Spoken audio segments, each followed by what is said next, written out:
Préparons demain, c'est le nouveau podcast grand angle sur l'efficacité énergétique et la décarbonation.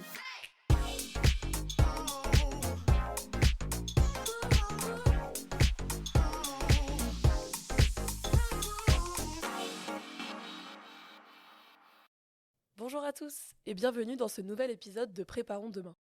Comme vous le savez, l'énergie est au cœur des enjeux d'aujourd'hui.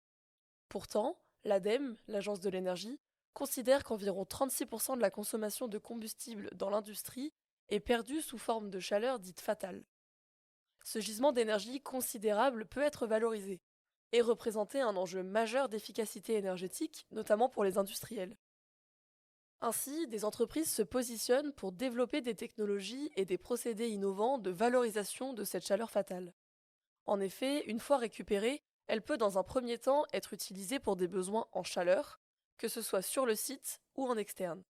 Lorsque l'industriel n'a pas besoin de cette chaleur, il peut étudier sa valorisation sous une autre forme. Evatech, société française créée en 2010, s'est spécialisée dans la conversion de cette chaleur en électricité. Frédéric Thévenot, directeur business développement chez Evatech, est notre invité du jour pour répondre à toutes nos questions. Bonjour Frédéric, et merci beaucoup d'avoir accepté notre invitation. Bonjour Dorine, et merci de m'avoir proposé d'intervenir. Pour commencer et remettre peut-être notre sujet dans le contexte actuel, est-ce que vous pouvez nous expliquer en quoi la récupération de chaleur fatale est un enjeu pour les industriels en 2023 ? Alors, la récupération de chaleur fatale, c'est un enjeu majeur pour deux raisons.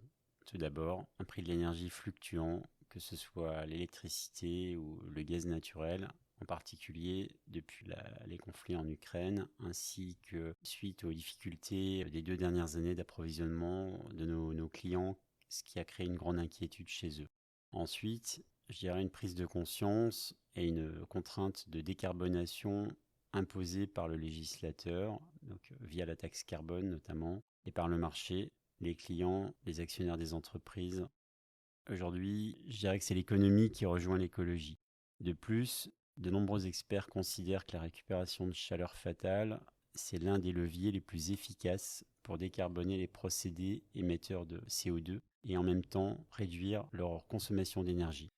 En comparaison, l'électrification des procédés, l'utilisation de l'hydrogène comme combustible ou encore la capture de carbone ou d'autres dispositifs présentent pour la plupart des retours sur investissement beaucoup plus longs. Et il faut bien avoir en tête que pour les gros émetteurs de CO2, économie d'énergie rime souvent avec décarbonation et que 20 à 30% des émissions de CO2 proviennent de l'industrie. Très bien, on parle de chaleur fatale. Qu'est-ce que c'est exactement ? D'où provient cette chaleur qui est considérée comme perdue sur un site industriel ? Justement, la chaleur fatale, en particulier celle qui se situe à haute température, au-dessus de 300 degrés, provient bien souvent d'une combustion de gaz naturel qui génère de la chaleur et qui sert à chauffer de la matière pour la transformer, comme dans la métallurgie, la fonderie ou encore la production de différents matériaux comme du verre. On qualifie cette chaleur de fatale parce que ce sont des fumées dont on a déjà brûlé l'oxygène qu'ils contenaient et qui est donc plus difficilement réutilisable. Mais pour faire de la chaleur haute température en quantité massive, les industriels ont besoin de brûler du gaz, puisqu'en fait ça reste une solution fiable, économique, par rapport à des dispositifs qui fonctionnent à l'électricité, dont par ailleurs on a besoin pour bien d'autres usages. Et donc cette chaleur, il est possible de la récupérer pour la réutiliser. Quelles sont les pistes de réutilisation qu'on peut conseiller à un industriel ? Il y a plusieurs solutions, tout d'abord par l'industriel lui-même, ou par un réseau de chaleur urbain s'il en existe dans l'environnement proche de l'usine. Malheureusement, celles-ci sont souvent loin des centres-villes et les solutions en interne restent préférables. Avec cette chaleur fatale, on peut faire plusieurs choses. On peut faire de la chaleur propre, c'est-à-dire chauffer de l'air ou bien produire de l'eau chaude ou encore de la vapeur. On peut aussi faire de l'électricité grâce à des procédés de type ORC bien connus mais qui coûtent très cher. En fait, le problème, c'est de proposer les meilleures solutions aux industriels pour leur permettre d'atteindre leurs objectifs en fonction du prix de leurs énergies, en fonction de leur urgence à décarboner et aussi de leur objectif de retour sur investissement. En fait, il n'y a pas une seule réponse, mais plusieurs, et bien souvent l'industriel veut le meilleur de chacune d'entre elles, et c'est bien là la grande complexité de ce qu'on doit leur proposer. Et donc pour répondre à ces problématiques, vous avez chez Evatech développé plusieurs solutions. Est-ce que vous pouvez nous en dire un peu plus ? Justement, les solutions que nous proposons répondent à deux problématiques, celle de la décarbonation, celle des économies d'énergie. En effet, chez Evatech, nous avons développé 2 gammes de produits, toutes deux très innovantes, couvertes par un portefeuille de brevets conséquent.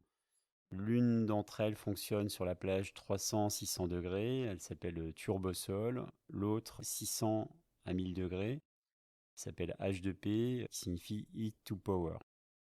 Leur point commun, c'est leur robustesse, c'est la simplicité d'installation et la forte création de valeur pour nos clients, avec des taux de valorisation jusqu'à 70% de la chaleur fatale disponible, ce qui est énorme, ce qui leur assure un retour sur investissement particulièrement rapide en comparaison des solutions concurrentes. Mais nous disposons également d'une offre qui produit uniquement de l'électricité, qui est également très bien positionnée par rapport à ses concurrents en termes de tarification. Et donc ces différentes solutions dont vous nous parlez, est-ce qu'elles sont plus adaptées pour certains industriels que pour d'autres? Est-ce qu'il y a par exemple des secteurs sur lesquels elles sont plus intéressantes? Oui, tout à fait. Nos technologies sont particulièrement efficaces pour des industriels qui consomment du gaz dans leur process ou bien qui ont besoin de détruire des déchets industriels à haute température, mais également dans la production de verre, de fonte, d'acier. En fait, l'avantage financier est particulièrement évident lorsque la cogénération est possible à partir de chaleur fatale, ce qui signifie qu'en plus de générer l'électricité, on va aussi produire de la chaleur à basse température, à haute température ou bien même du froid. Peut-être pour parler un peu avantages et bénéfices, pourquoi aujourd'hui les industriels ont-ils intérêt à s'intéresser à des procédés ou à des solutions comme les vôtres? Le métier des industriels, comme on le sait tous, c'est de produire des pièces et des équipements qu'ils commercialisent, mais ils ont aussi la double contrainte de réduire leurs coûts d'énergie qui sont envolés et leurs émissions de CO2 qui représentent une charge financière supplémentaire, surtout lorsqu'ils sont soumis au quota CO2, mais qui aussi, à terme, pourrait leur faire perdre des parts de marché si leurs produits sont plus polluants que ceux de leurs concurrents. Dans notre cas, on apporte une double réponse. On apporte de l'efficacité énergétique en produisant l'électricité à partir de chaleur fatale, mais aussi en fournissant de la chaleur propre, c'est-à-dire de l'air chaud ou de l'eau chaude. On réduit de cette façon la consommation de gaz et donc les émissions de CO2. Enfin, la cogénération à partir de chaleur fatale, comprise entre 300 et 1000 degrés, qui est permise par nos systèmes, permet à nos clients de mitiger le risque quant aux fluctuations des prix de l'énergie, qu'elle soit électrique, le gaz ou le CO2. Et donc si un industriel est intéressé pour installer une de vos solutions sur son site, est-ce que le déploiement de ces procédés va nécessiter beaucoup de travaux? Est-ce que par exemple ils doivent prévoir une interruption de leur activité? Tout d'abord, il faut savoir que l'arrivée de nos technologies dans une usine se fait sans introduction d'un nouveau risque pour l'industriel, car les seuls fluides qu'on va utiliser dans nos machines sont de l'air, de l'eau ou encore de l'huile végétale. En pratique, pour ce qui concerne l'installation à proprement parler, c'est très rapide et cela peut se faire lors d'un arrêt de production, le temps de créer le bypass au niveau du captage de chaleur, c'est-à-dire de créer une dérivation des fumées. Tout le reste a lieu en temps masqué pendant la production, ce qui rend l'adoption quasi indolore pour le client. Et en termes de maintenance, est-ce que c'est des solutions qui vont nécessiter une maintenance importante pour l'industriel? Alors comme toute solution, comme toute machine, elle a un programme d'entretien qui est prévu chaque année avec un remplacement de certains accessoires comme des filtres, des joints, ainsi qu'une intervention plus poussée au bout de 5 ans. En comparaison de ce à quoi nos clients ont l'habitude sur leur chaîne de production, c'est une maintenance qui est jugée en général très légère. Très bien. Et donc une fois qu'un industriel s'est équipé d'une de vos technologies, à quoi il peut s'attendre en termes de résultats? Par exemple, si on parle en termes d'économie d'énergie ou d'économie de CO2. Alors, dans les cas où il est possible d'optimiser l'énergie utile produite par nos machines en plus de l'électricité, par exemple en utilisant de l'air chaud pour préchauffer l'air de brûleur, pour chauffer des bâtiments ou encore pour fournir du froid à des procédés, alors les économies d'énergie peuvent atteindre 30 à 50% sur certaines parties du process. Donc c'est extrêmement significatif et c'est rendu possible par l'aptitude des solutions Evatech à la cogénération. Et peut-être pour aborder un peu le sujet qui fâche, on sait que les industriels ont des enjeux financiers très importants. Est-ce que vos deux solutions, Turbosol et H2P, sont des solutions considérées comme coûteuses? Et peut-être à quoi ils peuvent s'attendre en termes de temps de retour sur investissement? Alors effectivement, nos solutions font partie des investissements dits non productifs de nos clients, et même s'ils permettent d'améliorer leur efficacité énergétique, l'attente est très forte en termes de payback. Il se trouve que nos technologies permettent dans la majorité des cas des retours sur investissement inférieurs à 3 ans, sans prise en compte des aides, ce qui les rend particulièrement attractives, surtout compte tenu de leur effet sur la décarbonation. Très important pour nos clients, et ce, même dans un pays comme la France au mix énergétique spécifique grâce à son électricité nucléaire. De plus, dans les cas où le ROI est jugé trop long, nous pouvons également proposer des formules de tiers financement ou bien en PPA. Vous l'avez mentionné, il existe depuis quelques années des aides financières qui sont déployées pour aider les industriels à financer leurs actions d'économie d'énergie. Est-ce que du coup vos technologies sont éligibles à certaines de ces aides? Et si oui, est-ce que vous pouvez peut-être nous donner quelques exemples?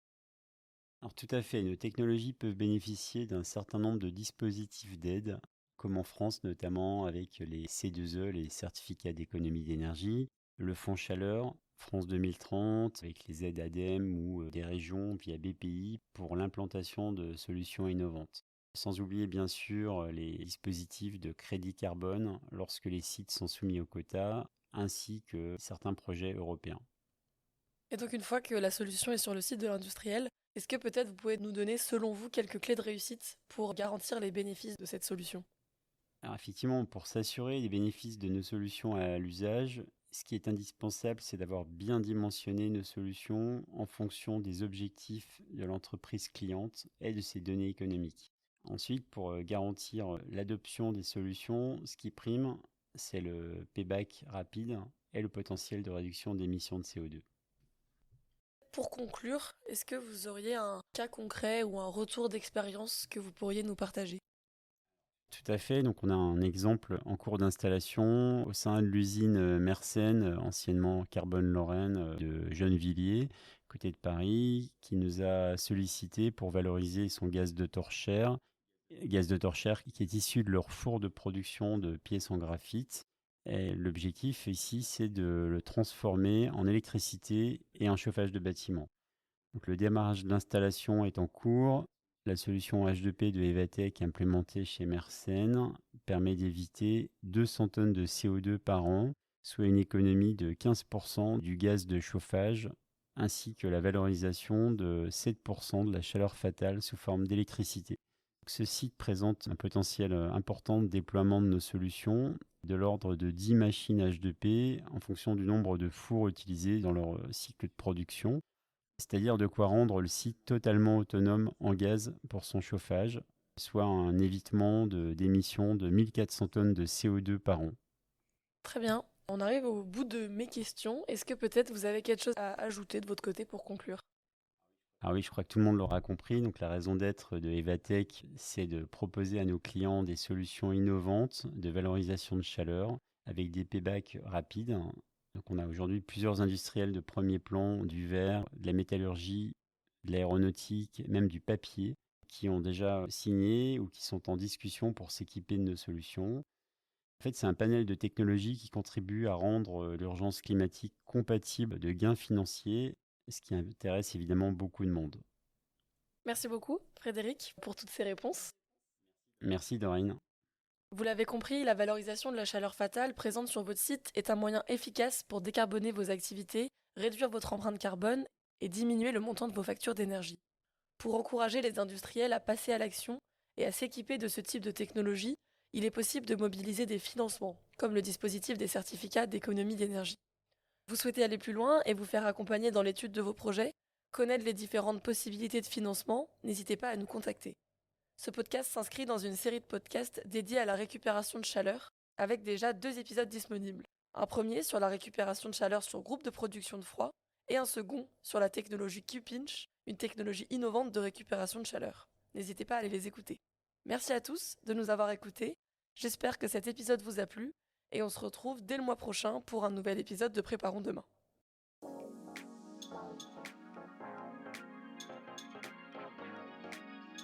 Si vous souhaitez en savoir plus ou écouter nos autres podcasts, rendez-vous sur certinergie.com. Tous ensemble, préparons demain.